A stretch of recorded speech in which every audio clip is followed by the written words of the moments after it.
Thanks for tuning in to Jam, the podcast. I wanted to do something a little different here. We're going to do a three-part series known as The Gift and the Curse. So I'm going to talk about three different topics, how they are a gift but also a curse, and they have us jammed in today's world.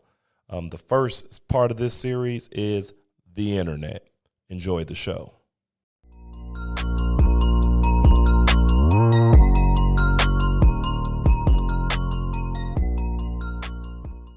Thanks for tuning in to this episode of Jam. I'm your host, Jarvis Johnson, and today we're going to talk about something that affects us all daily, the internet. It's the ultimate paradox, isn't it? The internet is both the gift and the curse. I can remember being a young kid when the internet was first coming out. If you're around my age, then you remember dial-up. The kids nowadays don't know anything about that. But the internet's a good tool. It connects us, educates us, opens doors to endless opportunities. Yet it can also mislead, confuse, and even harm us. Today I want to dive into the gift and the curse of the internet and discuss why we shouldn't believe everything we read online. Sounds simple, but it's much harder than it seems. So let's get into it. The gift of the internet. It's endless knowledge at our fingertips. Think about how the internet has transformed our lives. You can learn anything at the click of a button. If you want to learn a new skill, you can simply go to YouTube or just type in Google. There's thousands of tutorials. You're looking for a recipe to cook something, you'll find hundreds of them online. You need a solution to a problem, want to fix a vehicle. I do it all the time when it's time to fix my vehicle. I just get on YouTube, pull up a video, and there it is. Whether big or small, the internet is right there to give you advice. We've never had such access to information so quickly. I mean, a century ago, if you wanted to learn about a topic, you'd have to go to a library, ask an expert, or maybe find somebody that knew about it. Now all you got to do is ask Google or YouTube or any other platform, and you can find almost anything. It's right there at your fingertips. And it doesn't stop with knowledge. The internet connects us all the way around the globe. Social media platforms brings us together. I mean, you could talk to somebody way on the other side of the world that years ago you may have never met. We share our stories, experiences, and even build communities with people that have the same interests as us that we may have never met in person.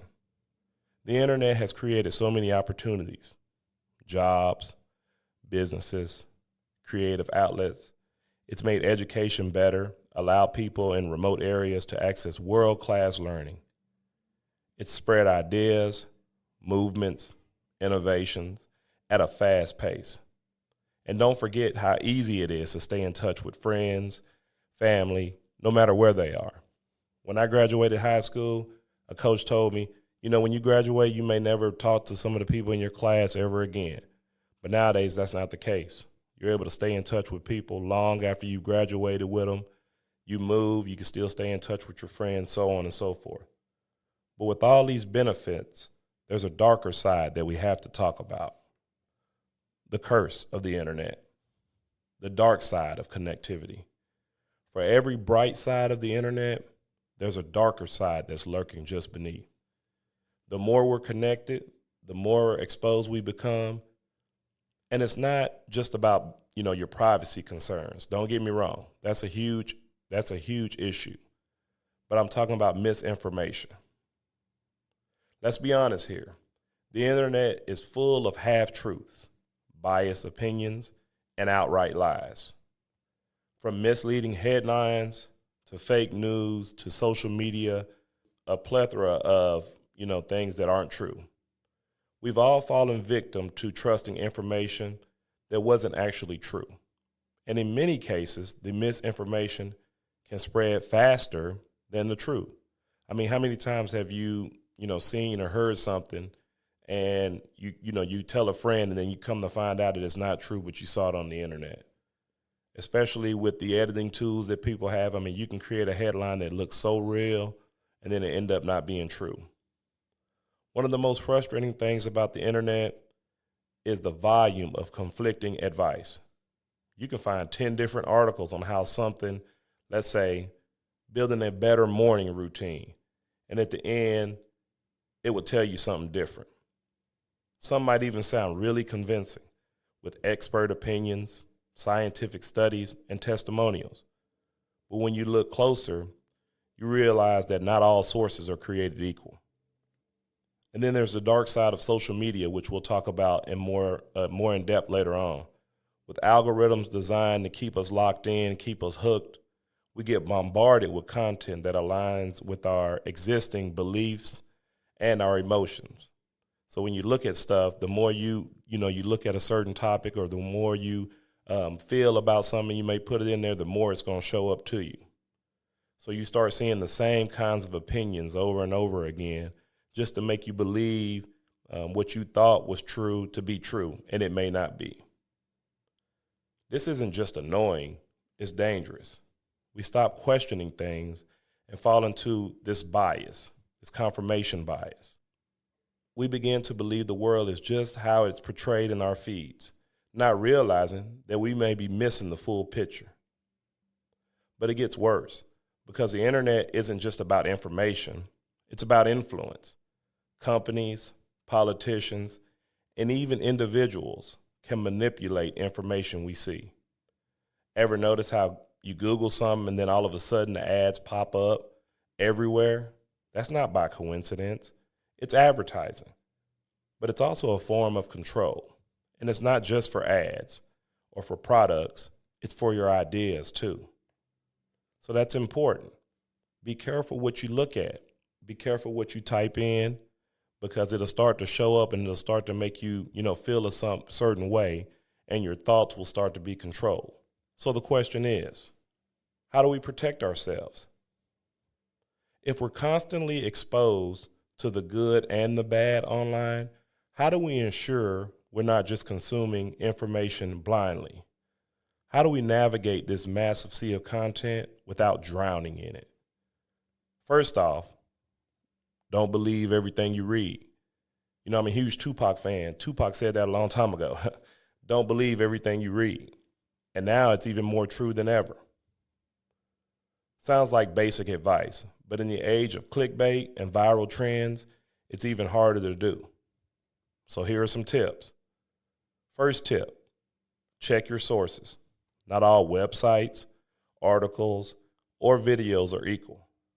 Verify the credibility of your source. Is it a well-known website? Does it have a good reputation? Does the author have relevant expertise? Or is it just somebody just putting an article out there? Cross-check your information with reliable resources. Trust, but verify.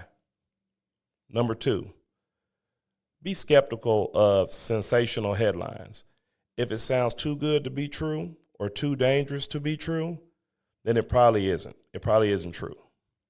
Many sites use clickbait to get you to click, but that doesn't mean the content is true or factual.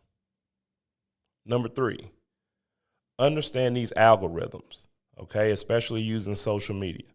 Remember that social media and search engines are tailored to show you what they think you want to see. So they're going to continue to push out what they think you want. That means your perspective may be skewed. So make conscious effort to follow a wide variety of viewpoints. Don't just channel in on one. Number 4, practice digital literacy. We all need to learn to be better at navigating the digital world, especially when it comes to understanding information, learn to identify misinformation, and teach others to do the same. Last but not least, number 5, take breaks. It's okay to unplug from the internet. Stepping away from the screen and engaging in the real world, even just for a little while, can provide a much needed sense of balance and perspective. I tell people all the time, there's a real world out here with real people. It's not just the internet. So if you do that, it will bring you back to this reality that we actually live in and not online. Last thing I'm going to say in conclusion, embrace the internet. It's a great tool. It is a gift, but use it wisely. The internet, as we've seen, is both a blessing and a curse. It connects us in ways that we may have never imagined, but it also introduces a new set of challenges. The key is balance. Don't allow yourself to be consumed by it, and don't trust every piece of information you see. In the age of the internet, wisdom is not just knowing what to search for, it's knowing how to filter through it. So next time you're scrolling on the internet or looking at, on Google at these different websites or your social media, take a second to think, is this the whole story? Could I be getting only part of the picture? And above all, remember that the internet is a tool, not an oracle. It's just a tool, and it's not the end all be all. All right. So continue to use the internet. I think it's a great deal, but don't be too consumed with it. If you are too consumed with it, then you could be jammed. Thanks for listening.